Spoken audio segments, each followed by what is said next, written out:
L'incursion ukrainienne dans la région de Koursk a permis de démontrer les vulnérabilités du régime de Poutine et va changer la façon dont la société russe perçoit cette guerre. Narendra Modi a entamé une visite en Pologne. Il se rendra vendredi en Ukraine pour tenter de réchauffer les relations avec Volodymyr Zelensky.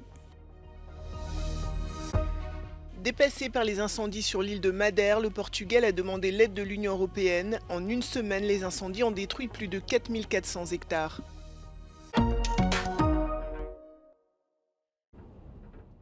Deux semaines après l'incursion surprise de Kiev en territoire russe, la situation sur le terrain semble indiquer que les forces ukrainiennes n'en ont pas encore fini.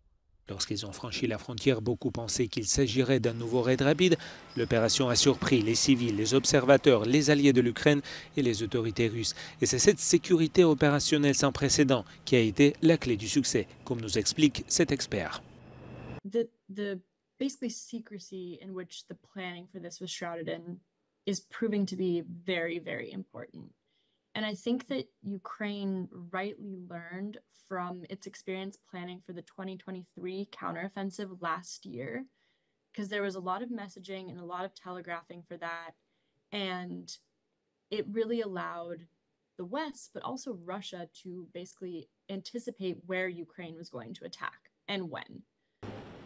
Même un bref déplacement des hostilités sur le sol russe est incroyablement important. Il aura de graves conséquences et montrera les vulnérabilités du régime de Poutine dans 2 mois, 3 mois à la fin de l'année, estime Carolina Hurd. There's so many nuances that right now seem very fresh, but I think will generate discontent in the long term. The use of conscripts, for example. And then more broadly, that idea that the Russian border is not impermeable, that it is actually a vulnerability, and that Russian society needs to start seeing it as a vulnerability. I think that will change a lot of the ways that Russian society is viewing the war and seeing kind of how the war can actually be felt by the Russian domestic populace, whereas they've been very largely apathetic towards it in the past. Le président ukrainien Volodymyr Zelensky s'est rendu pour la première fois jeudi dans la zone frontalière d'où ses forces ont lancé leur offensive surprise en Russie. Il a déclaré que l'armée ukrainienne avait pris le contrôle d'un autre village russe et capturé d'autres prisonniers de guerre.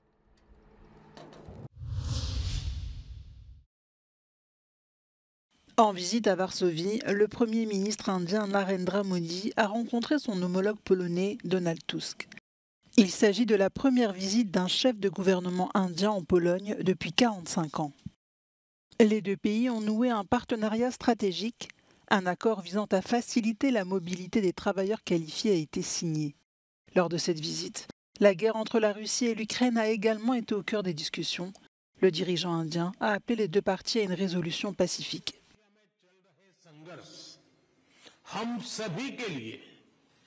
गहरी चिंता का विषय है। भारत का यह दृढ़ विश्वास है कि किसी भी समस्या का समाधान रणभूमि में नहीं हो सकता। किसी भी संकट में Malgré son discours appelant à la paix, le Premier ministre indien a été la cible de critiques. Il lui est reproché de ne pas avoir condamné l'invasion russe. Le mois dernier, il s'était rendu en Russie où il a rencontré Vladimir Poutine. Les deux hommes ont échangé une accolade vivement critiquée par Volodymyr Zelensky. Le président ukrainien a qualifié ce geste de coup dévastateur porté aux efforts de paix. Narendra Modi se rendra vendredi en Ukraine pour la toute première fois. Il y rencontrera le président ukrainien dans le but de promouvoir une sortie de crise. Une épaisse fumée qui envahit le ciel de Madère. Dépassé par les incendies qui font rage sur l'île depuis une semaine, le Portugal a demandé l'aide de l'Union européenne. Le mécanisme permettra notamment de suivre l'avancée des feux grâce à des images satellites, mais également de faire venir 2 Canadair, un renfort crucial pour Madère qui ne dispose que d'un seul hélicoptère bombardier d'eau.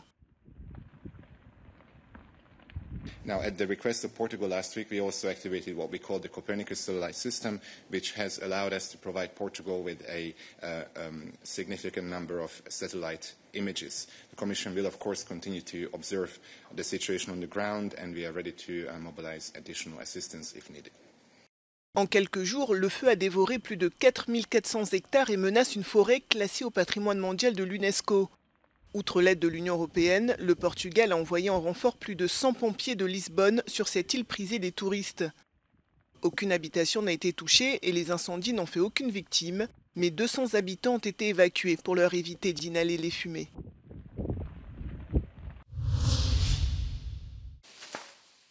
Ces images datent de 2017 dans le centre du Portugal. Cette année-là, le pays a connu les incendies les plus meurtriers de son histoire récente. Plus de 60 personnes ont péri dans les flammes. Une tragédie qui a profondément marqué la population et poussé le pays à mettre en place une politique de prévention. Nós começámos a trabalhar após 2017, portanto a sociedade portuguesa estava muito traumatizada com o tema dos incêndios e no primeiro ano da campanha, 2018, incidimos numa mensagem mais clara. Portugal chama por si, porque era necessário convocar todos os portugueses a reduzir o número de incêndios.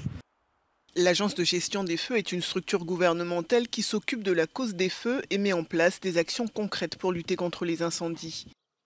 Neste ano 2024 estamos com 3.500 incêndios, o que é recorde relativamente relevante, porque as pessoas também de facto consolidaram esse conhecimento e no espaço rural de facto também houve verão que está ameno, não tivemos tanta secura e portanto todas as faíscas não geram incêndio, portanto não há tantos incêndios. No entanto, a estratégia vai passar e está a passar por contactos personalizados, porta a porta, através da Guarda Nacional Republicana, por exemplo. Está a passar por um envolvimento maior, agora com o Ministério da Educação, com campanhas nas escolas, entre os 5 e os 12 anos, com o projeto Raposa Chama, que vai mobilizar cerca de 500 000 de alunos nos próximos 5 anos. Face aux incendies dans l'UE, il existe un mécanisme européen de protection civile. Ce système de solidarité créé en 2001 permet d'aider un pays qui n'a pas assez de moyens pour faire face à une situation d'urgence. Mais selon Thiago Oliveira, ce mécanisme devrait être amélioré. A Europa necessita de mecanismo de interoperabilidade para que as forças de países vizinhos possam operar da mesma maneira. Não basta enviar meios aéreos de um país para o outro, é preciso que quando os meios aéreos chegam estejam coordenados com as forças que estão no terreno e elas têm que trabalhar com mecanismos comuns. O Canadá, os Estados Unidos fazem isso muito bem e a Europa pode se inspirar nesse modelo. E também há uma dimensão de políticas, de articulação de políticas, que a estratégia até 2030 procura, nomeadamente preparar, utilizar a política agrícola comum, que permite que os agricultores giram melhor as suas florestas e trazer mais atenção da política agrícola comum para terrenos abandonados, para práticas agrícolas que não gerem fogo e permitam uma vegetação sempre tratada.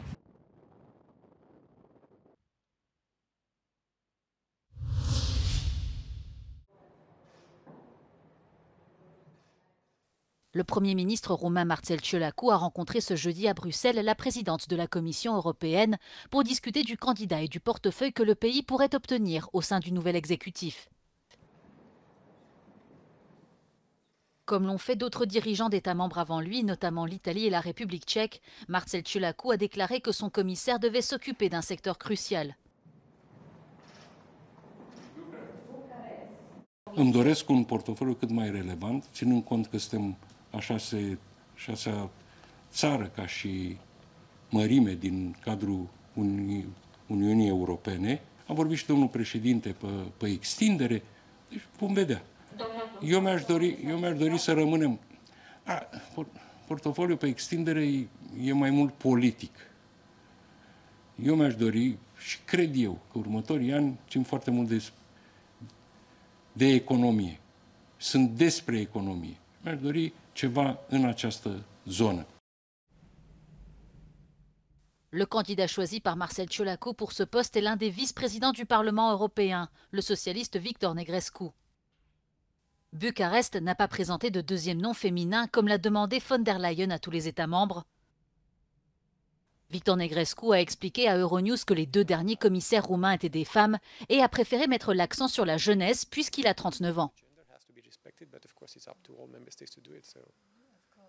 I think what is important for the Commission is to have someone that is involved at European level, that has the experience necessary to be part of the European Commission. Of course, I'm also young, and I think we also need young people in the Commission because we want to be appealing to young citizens across Europe that have participated quite to a large extent at the European election. Le Premier ministre roumain ne fera l'annonce officielle que le 26 août, après un dernier débat avec les deux autres partis de la coalition gouvernementale qui ont également présenté des candidats. Victor Negrescu est élu au Parlement européen depuis près de 10 ans, brièvement interrompu par une année d'expérience en tant que ministre des Affaires européennes.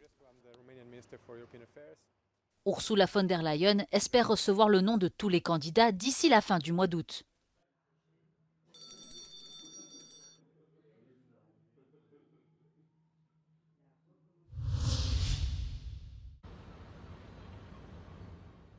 Les recherches ont permis de retrouver le corps de Mike Lynch, le magnat britannique qui se trouvait à bord du Bayesian, ce super yacht qui gît désormais par 50 mètres de fond au large de Porticello en Sicile.